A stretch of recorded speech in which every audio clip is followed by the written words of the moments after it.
नमस्कार, मी रोहन चव्हाण, एक मराठा लाख मराठा। जय जिजाऊ, जय शिवराय सर्वांना।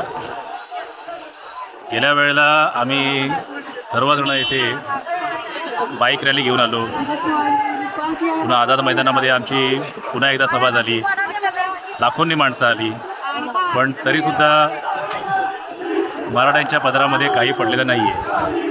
आता पुन्हा एवढी वर्ष झाली, कित्येक शिष्टमंडळ गव्हर्नमेंटकडे जाऊन आली, सरकारकडे जाऊन आली, आपापले विषय मांडून झाले, पुन्हा ते मराठ्यांचं करायचं, कुणबीचं करायचं हे वाचून मोकळे करून झाले। परंतु आता जो मराठा पेटलेला आहे तो संख्या मोजायला इथे आलेला नाही आहे। जो मराठा इथे पोचलेला आहे तो मराठा पोचलेला आहे। कोटींनी आत्तापर्यंत 2 कोटीची काउंटिंग झालेली आहे पुण्यापासून इथे पोचेपर्यंत। जो काही क्राऊड इथे येतो आहे, जे काही पब्लिक इथे येते, मराठ्यांचं जे काही बंधू येत आहेत, भगिनी येत आहेत, हे सगळे जे येत आहेत इथे हे पूर्ण इथे मुंबई शहरातले कमी, पण गावाकडचे जास्त आहेत।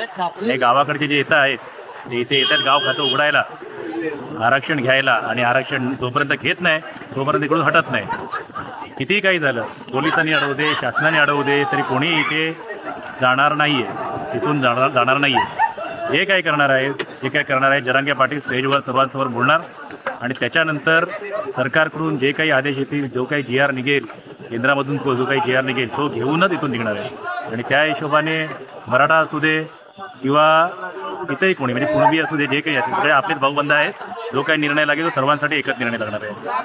आता प्रतीक्षा आहे GRची, शासनाच्या निर्णयाची। धन्यवाद।